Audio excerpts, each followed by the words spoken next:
Hi, my name's Jen, and I get a lot of calls, texts, DMs, and otherwise messages about suicide because it's a conversation that I'm comfortable having when a lot of other people aren't. Yesterday, I had a call. We all know it's springtime, and those calls spike the moment that we even smell warm weather. So this year has been popping off, depending on what part of the country you're frequenting this week, right? So, got a call yesterday. I was talking to a lovely woman. She's telling me about this relationship that she's been in for a while. She feels that it's very supportive, very loving. It's something that she wants to continue participating in. However, there are times whenever she is having discussions with her partner that she feels as though he's using his mental health to his benefit in their relationship. We all know how I feel. If somebody's going to talk about suicide in any form, way, or fashion, we're going to take them seriously. We're going to listen with open ears, open hearts, open minds, right?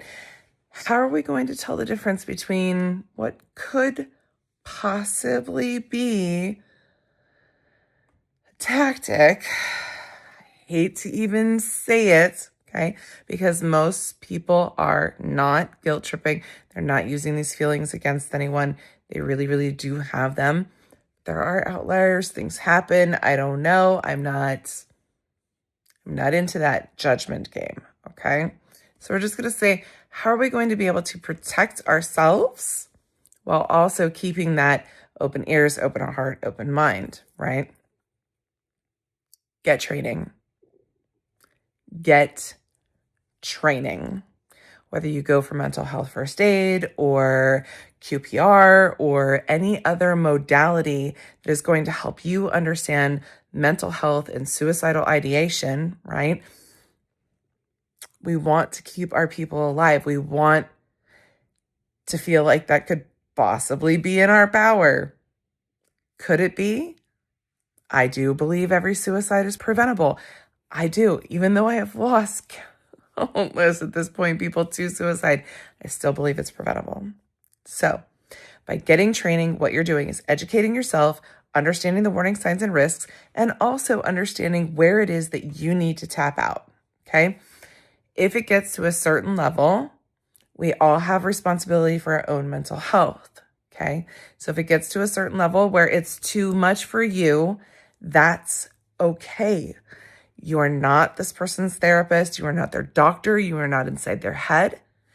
The best you can do is get trained and understand what are the steps that I can take that are both supportive to someone who can be going through something and helpful to myself to understand boundaries and that it's okay for me to not have all of the answers and that I can list help and also hold this person's hand while they're getting help that may be more appropriate and more suited to their situation than what I may be able to provide them just because I love them, right? It's a lot to take on just because you love them. And it's everything that you want to take on because you love them. So knowing when we need to enlist help and support and when we need to encourage them to help themselves and support themselves. We're not going anywhere. We're not passing that buck on, baby. No. That's not what this is about. This is about understanding that I cannot possibly expect that I know everything. And when it comes to something as important as the life of someone I love, I'm willing to get trained. I'm willing to get help when I need it. And I'm willing to have these big open conversations. So that's what we're going to do. Don't even worry about if somebody's fucking guilt tripping or not. That's not the point. The point is, what do you do when someone you love is hurting? How do you help them? How do you support them? How do you protect them to the best of your ability while also protecting yourself and enlisting help when needed? Because it's okay to ask for help. It's always okay to ask for help. Reach out, speak up. The life you save might be your own. Take care. Love you. Bye.